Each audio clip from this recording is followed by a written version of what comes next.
Welcome to another change-making conversation from Baptist News Global. You're listening to a special podcast series titled Highest Power, Church and State, featuring writer, poet, and musician Rick Pidcock. Now here's Rick.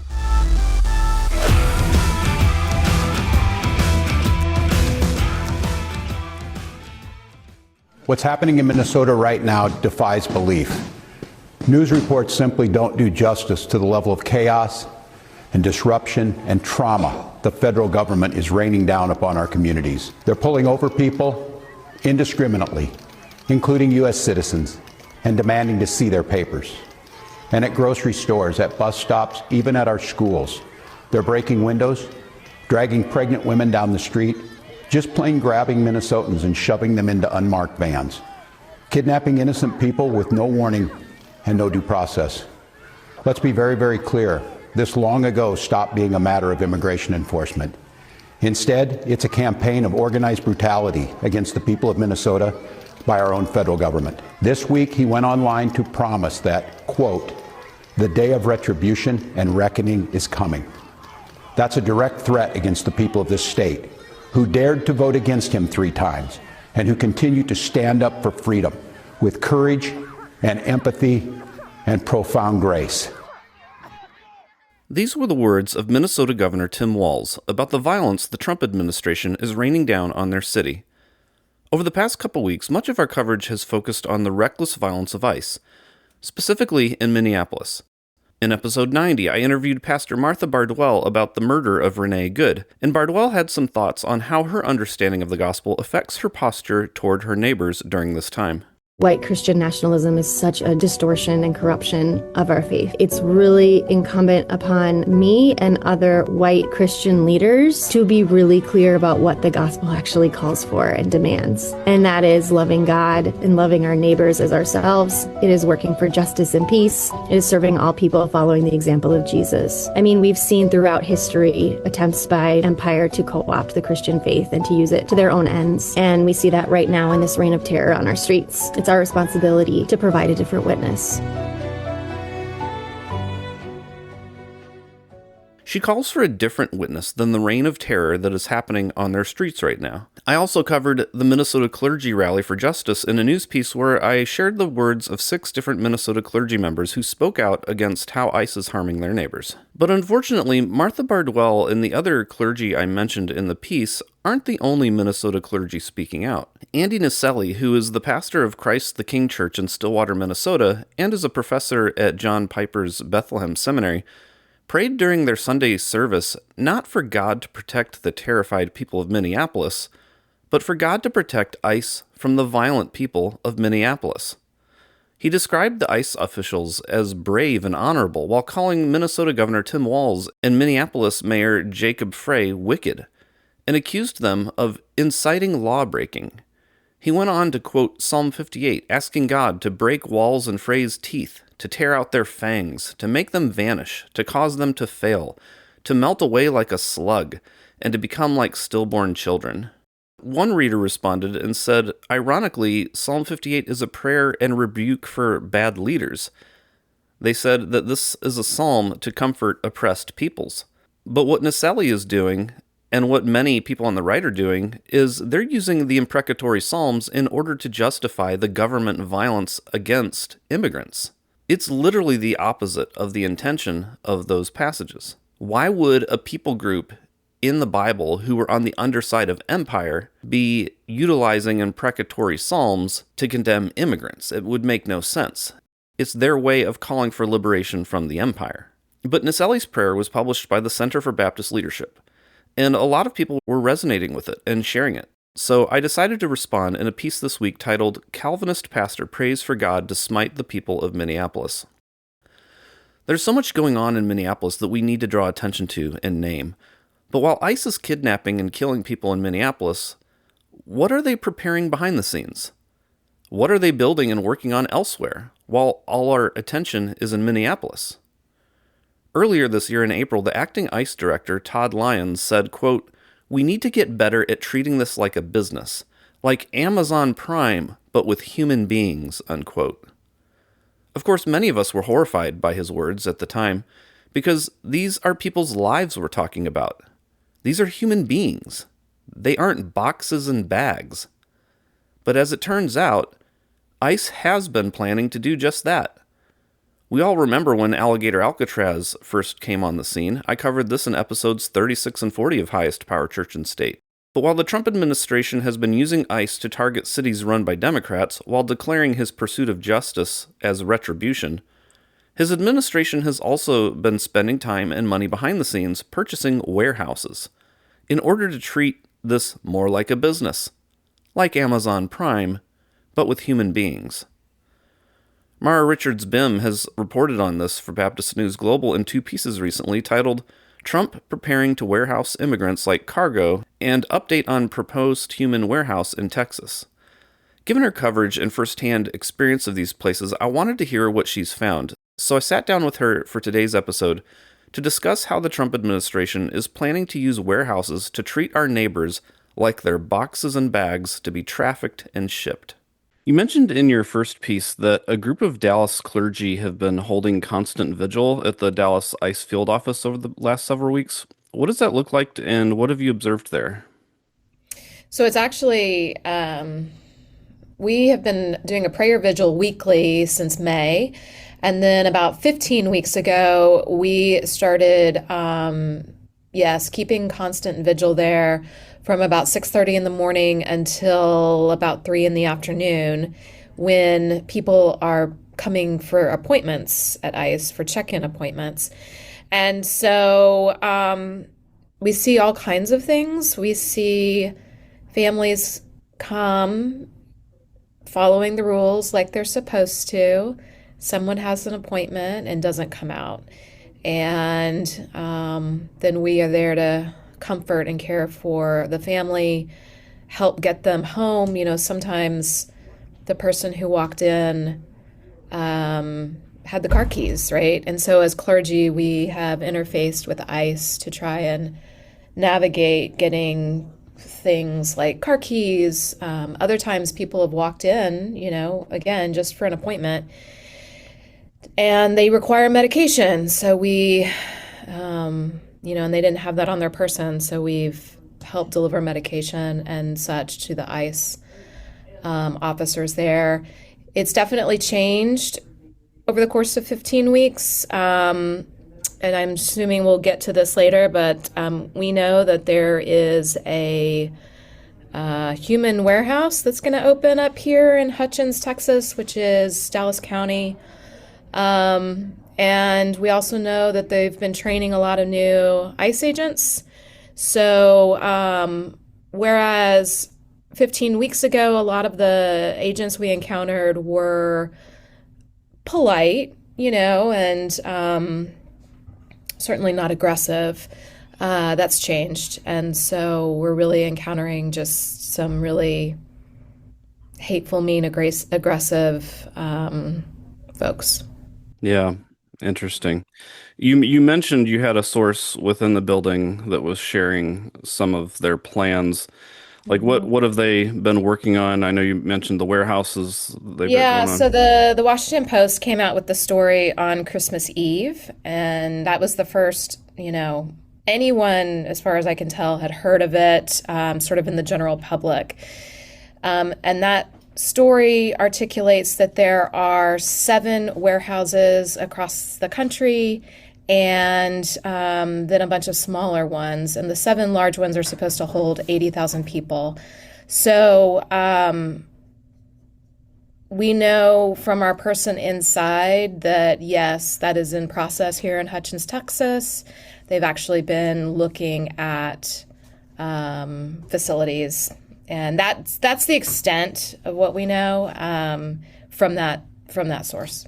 Is it basically like, you think it might be basically like Alligator Alcatraz type stuff, but with concrete walls?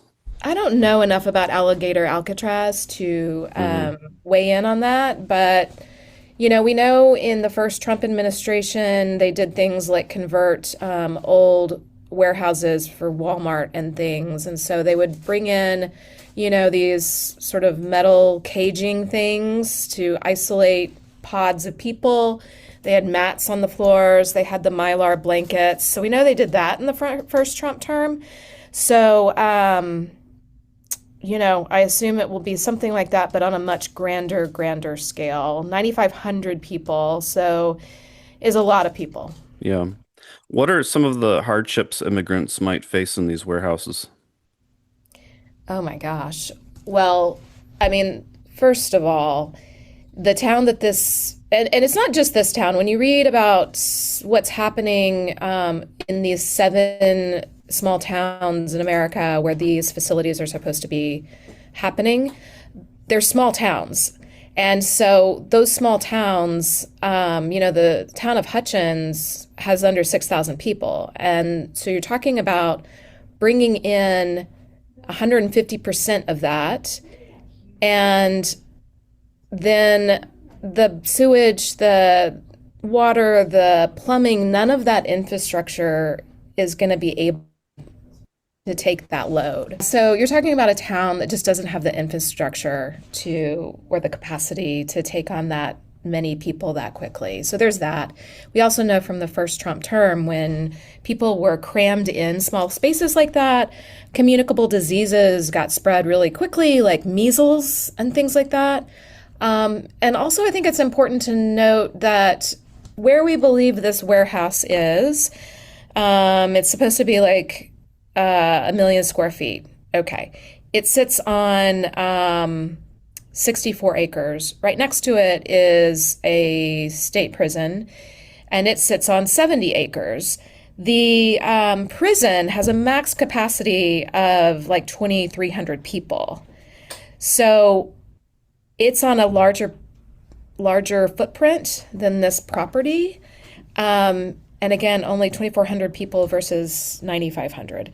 So it's hard to even wrap our minds around, because you're talking about food, eating, sanitation, sleeping. I mean, it's staggering. It's going to be hard to really.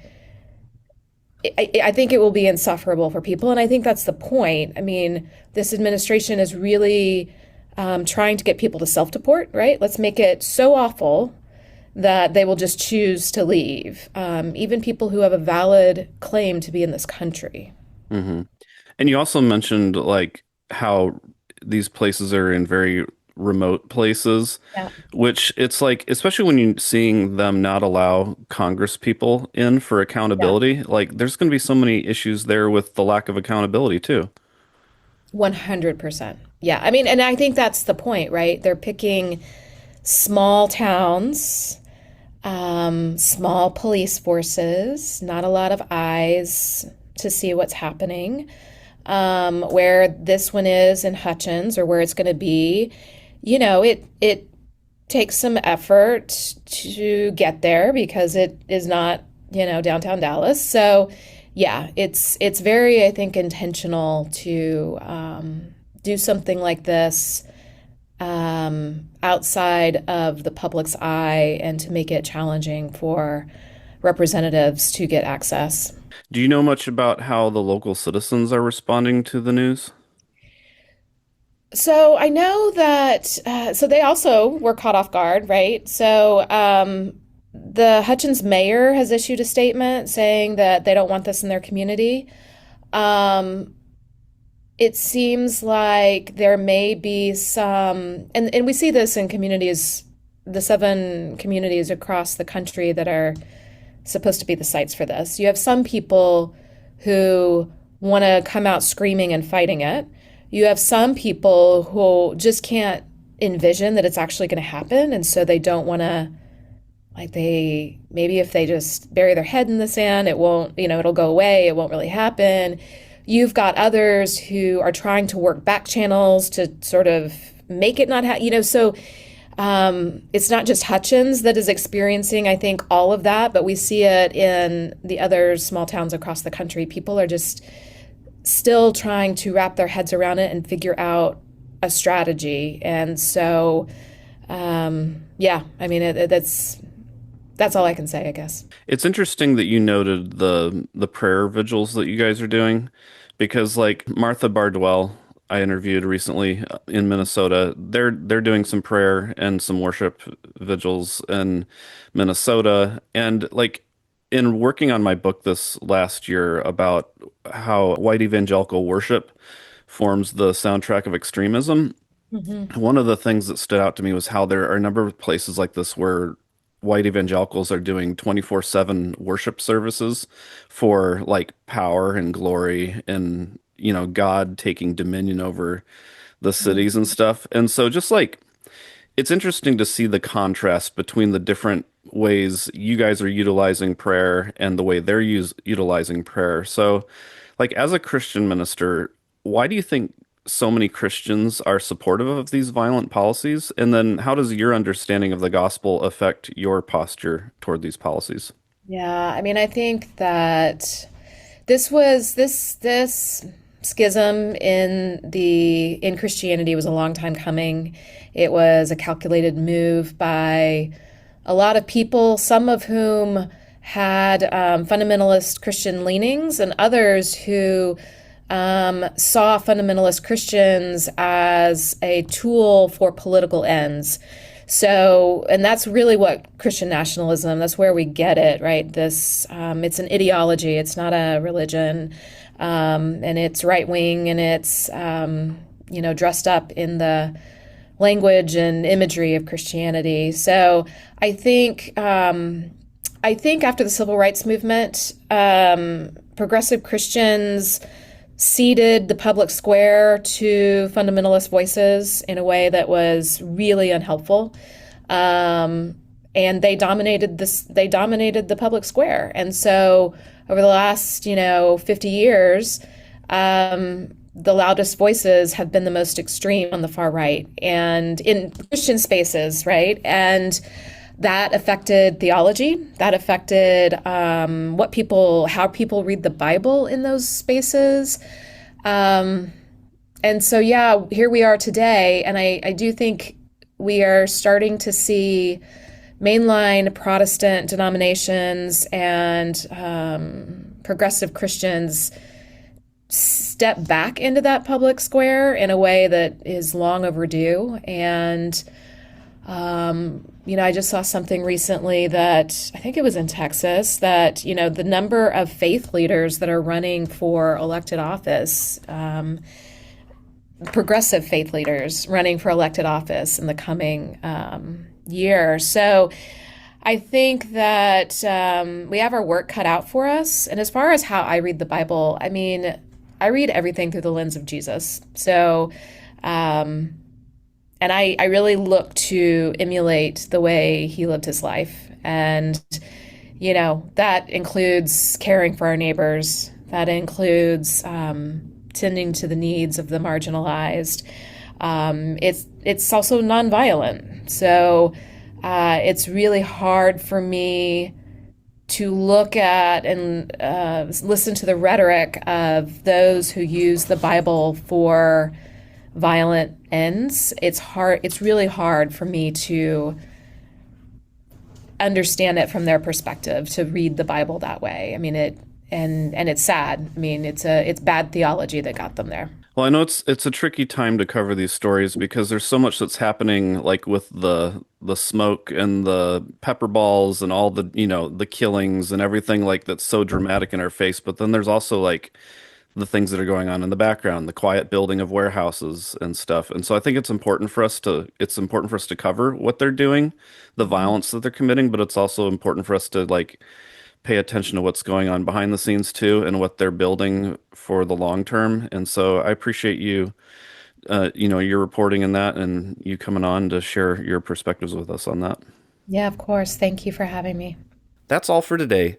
Thank you so much for listening. Please like, subscribe, and rate us on your favorite podcast platform. And we'll be back with another episode on Monday. This has been another change-making conversation from Baptist News Global. The episode you've just heard is part of a special podcast series titled Highest Power, Church and State. Be sure to follow BNG daily at baptistnews.com and subscribe to get notifications about future episodes. Baptist News Global is a national nonprofit news service that is independent, free, and faithful. B&G is supported by readers and listeners like you. Learn more at baptistnews.com. This episode was produced and edited by Mac Bowles of TKG Communications, LLC, Dallas, Texas.